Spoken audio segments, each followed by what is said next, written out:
Alabama's 13 News. Right now, a tragic day in Birmingham after a plane crashes, killing the 2 pilots on board.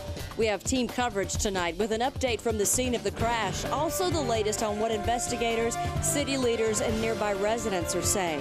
Plus, the Alabama 13 investigative team takes a deeper look into the history of the plane's maintenance problems, and we uncover new information about possible risks associated with the runway. This is Alabama's 13 News at 10, where accuracy matters. Good evening. I'm Andrea Lindenberg. Mike Royer is off tonight. Glad you're joining us. We're streaming this newscast right now on alabamas13.com. More than 24 federal investigators are in Birmingham tonight trying to find out what caused a UPS plane to crash early this morning. Our cameras were rolling to capture an explosion that happened just after that plane went down short of the runway at the Birmingham Shuttlesworth International Airport. This is some of the first video from the scene of that crash that happened just before 5 this morning. And here's a look at the latest key facts tonight. 2 pilots were killed in that crash. The plane was an Airbus A300 and belonged to UPS. It was flying into Birmingham from Louisville, Kentucky. This afternoon, the National Transportation and Safety Board provided some updates on their investigation. Our team coverage begins tonight with Hillary Golston, who is near the crash scene. Hillary, what's the latest? Well, Ani, today we witnessed that initial assessment, and that's when the NTSB is taking a once-over, really looking at the scene to figure out what's going on. And they're looking for what's called perishable data. And that is evidence that when it is gone, it is completely gone. But even that information that we're getting tonight is telling us a whole heck of a lot. We're the only ones to bring you explosions that sparked an inferno. A UPS cargo plane down in a field outside the Birmingham airport. 2 pilots, after it was all said and done, dead.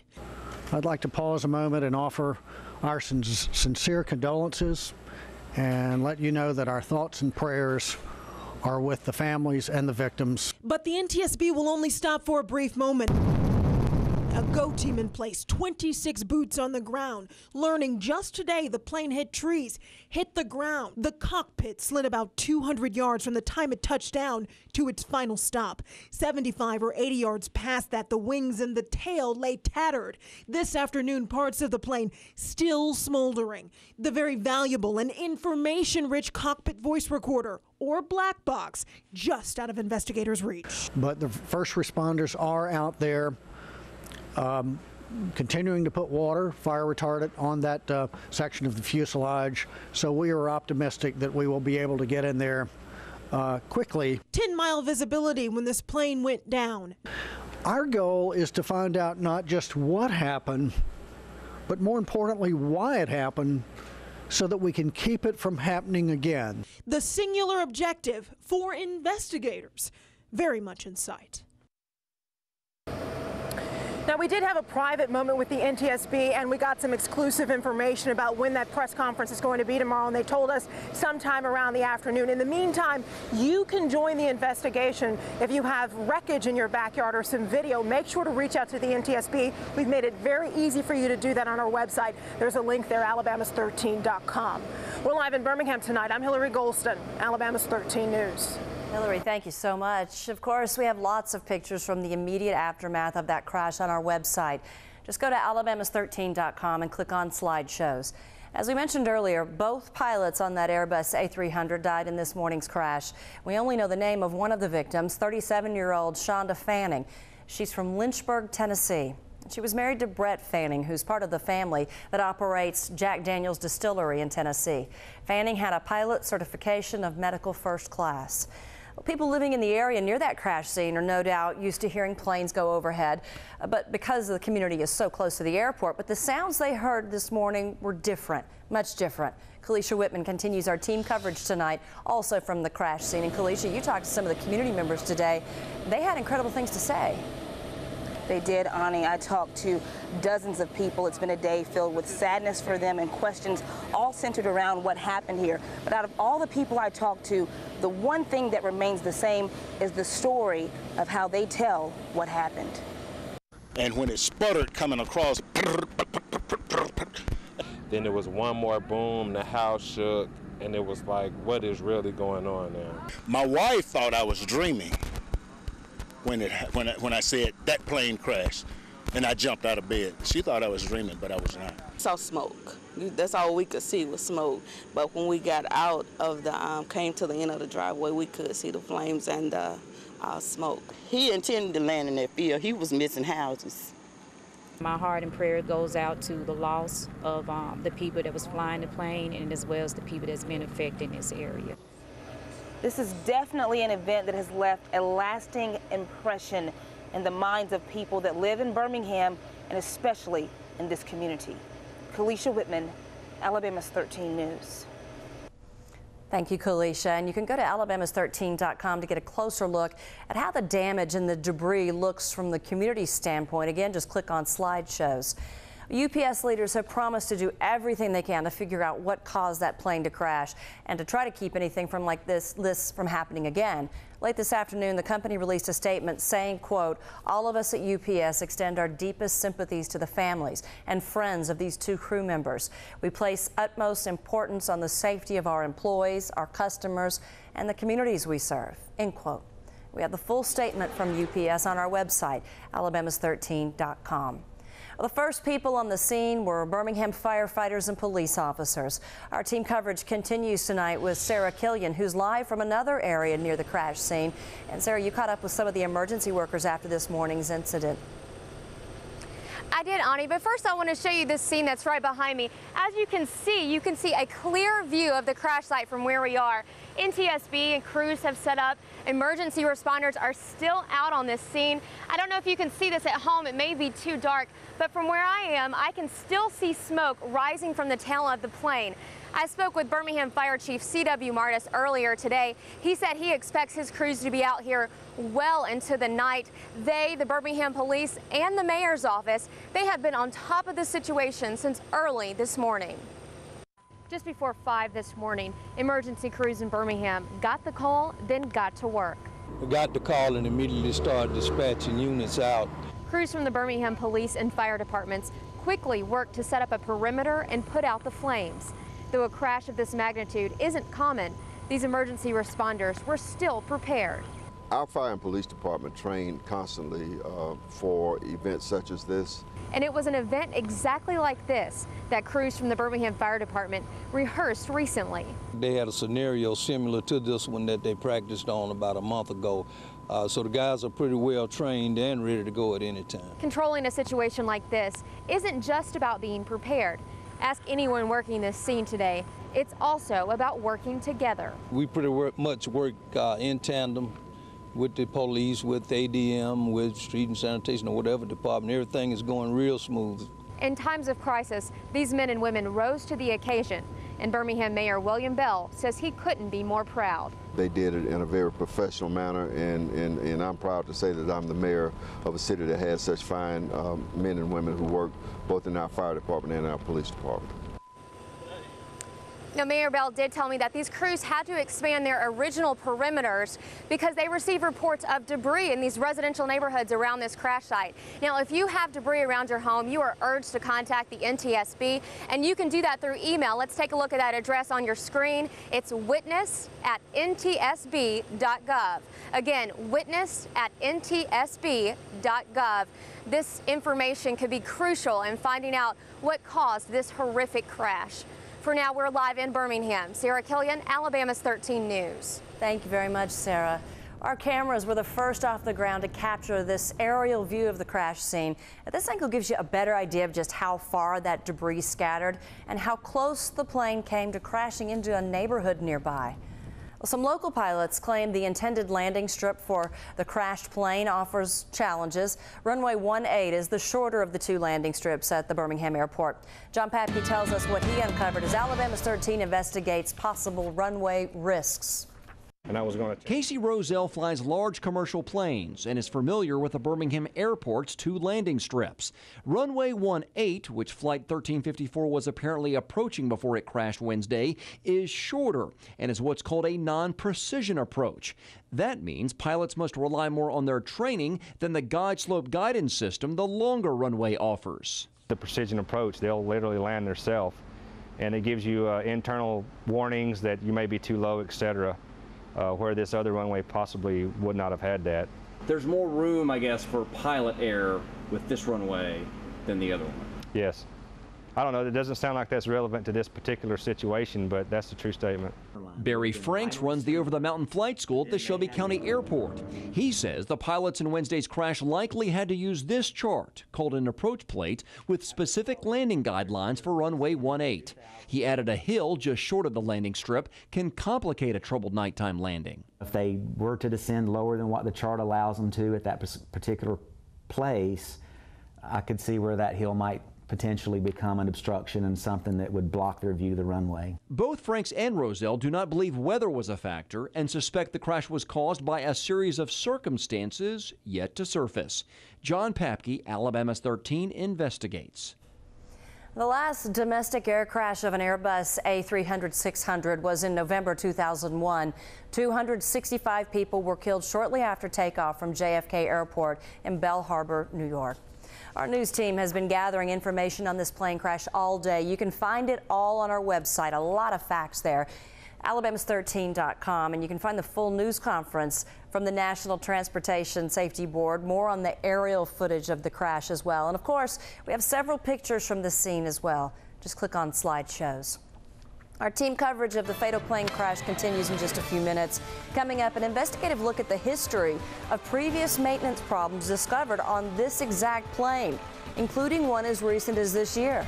Jerry. Ani, once again today, some rain in the area. How about the next several days? Will there be more showers? We'll take a look at that. You're watching Alabama's 13 News at 10, where accuracy matters. You're watching Alabama's 13 News. That was the sound that many people in that area heard this morning. A UPS plane crashed near the Birmingham airport and 2 explosions followed. The explosion may actually help investigators figure out what caused that plane to go down. Over the next couple of days, NTSB officials will be gathering evidence, and they'll also be taking a look at the plane's maintenance history. Linda White did some research of her own and tells us what she's found in this Alabama's 13 Investigates report. 12 maintenance issues, 3 of those incidents were declared an emergency. That's what we've discovered in our investigation of maintenance of this Airbus A300-600F, tail number 155UP. The most recent one was in May of last year. The plane that crashed today is one of 53 Airbus A300-600 planes that UPS operates. It was put into service back in 2003. As a cargo plane, this Airbus can hold up to 120,000 pounds of cargo. That's according to UPS's website. Also, we've learned from local U.S. postal officials that Flight 1354 was carrying about 1,500 pounds of regular U.S. mail. They understand the mail was being held in a strong aluminum container and believe most of it, if not all of it, is intact, and they should be able to recover it. We should also note UPS was fined $4 million earlier this year by the FAA, which alleged UPS failed to follow FAA-approved procedures for making structural repairs to 4 aircraft, 2 DC and 2 MD-11 planes. That fine did not include the Airbus A300-600 involved in today's crash. Linda White, Alabama's 13 Investigates.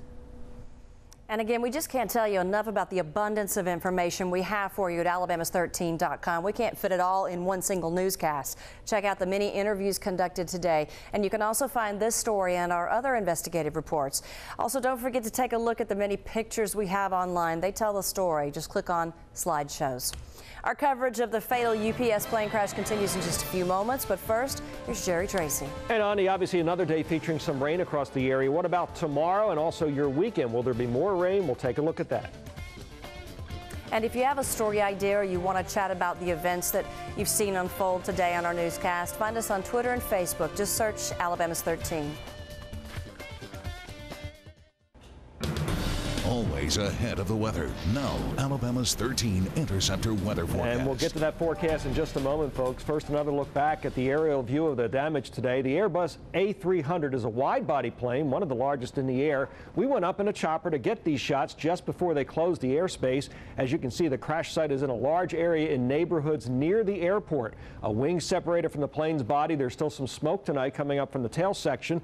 The crash did hit some trees on the way down and also hit some power lines, too, and there were some power outages. Much of the area had been bought by the airport as part of a noise abatement program about 20 years ago. Terrible scene today near the airport, or actually within the airport property here in the Birmingham International Airport. Weather-wise tonight, it's been another day in which we had some rain across the area. In fact, when that chopper was up in the air, there was some rain falling. Visibilities were reduced. That front is stalling nearby to our south, and I think it's going to stay damp here. I think we'll continue to get some off and on rains. It's going to stay rather cool, too. In fact, if anything, a slight cooling trend. Temperatures today only making it to the low 80s, and it'll be unseasonably cool again tomorrow. There you see radar tonight. A little bit of return showing up in through here, but that's just ground clutter. The actual significant rainfall is well to the southeast now and continues to press away. And overnight tonight, I think most areas will stay basically rain-free.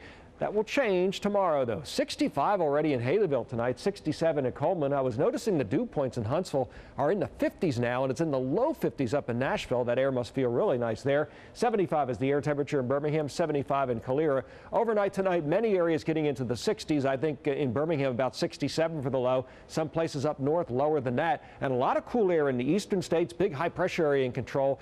And that's what's going to send us the relatively cool air over the next few days. 75 degrees at the Jimmy Hale Mission, and this number has come down. The dew point down to 64, and north-northeast breeze at 6, humidity 69%, barometer 30.03 inches, and it is rising. First thing in the morning, about 71 degrees or so, 74 by 9, maybe a shower as early as 11. I could see it breaking out that early.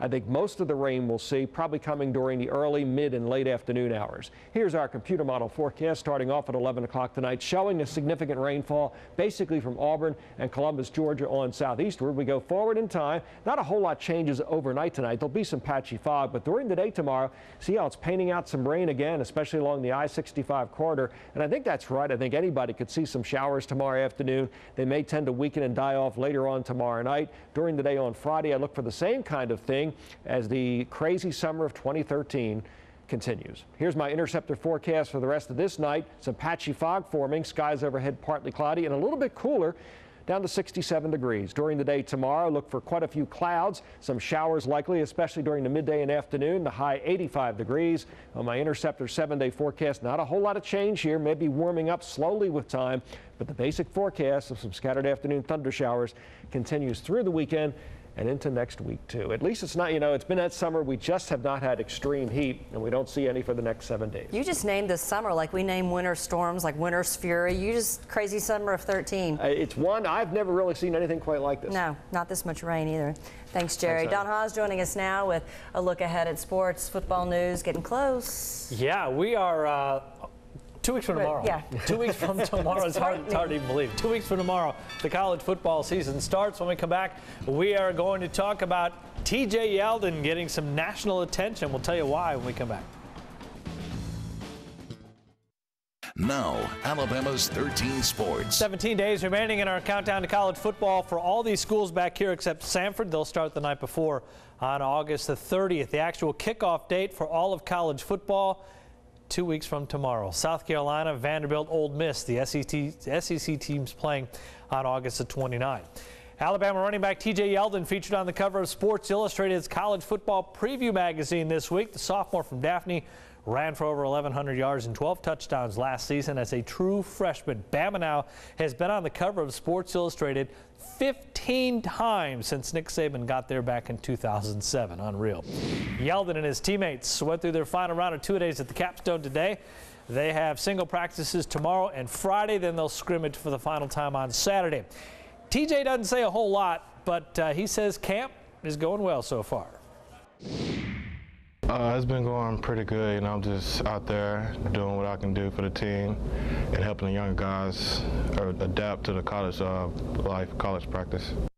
And that's all about you're going to get out of TJ Yeldon. Log on to BamaChannel.com to find out more about the Tide. Rare off day for the Auburn Tigers today following yesterday's scrimmage.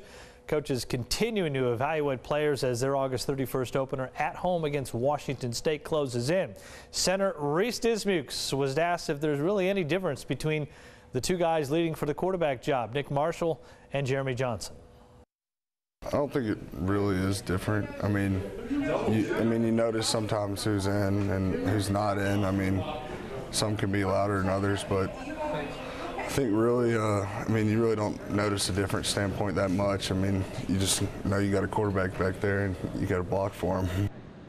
AuburnChannel.com, the website to visit if you want to know more about the Tigers. Another round of two-a-days at UAB today, rain forcing them over to Legion Field again this morning. Also two-a-days at Samford and Jacksonville State today. Both schools will scrimmage for the final time this weekend. Former Auburn basketball great Charles Barkley back home today, speaking to the Birmingham Rotary Club this morning. You would be very, very hard-pressed to find any Auburn fans who thought last year was a good one when it came to the athletic department. Barkley says things need to get turned around quickly on the Plains. This is a cutthroat business. You've got to win or people are going to get fired. It's not right. It's not wrong. That's just how it is. And there's a tremendous amount of pressure on our football coach and our basketball coach, even our baseball coach. You got to win or you're going to get fired. That's just the way it is. But I think the most pressure is on the basketball coach, Tony Barbie. They better win this year. That's right. Malzahn is new, Galloway is new, but Tony Barbie better win this year. You know it's really, really serious when Charles is serious, you know? He knows they've been stinking bad lately. You think? Really bad. Just kidding. Yeah, I was there. I saw it. Your wake-up weather when we come back with Jerry Tracy. You're watching Alabama's 13 News at 10.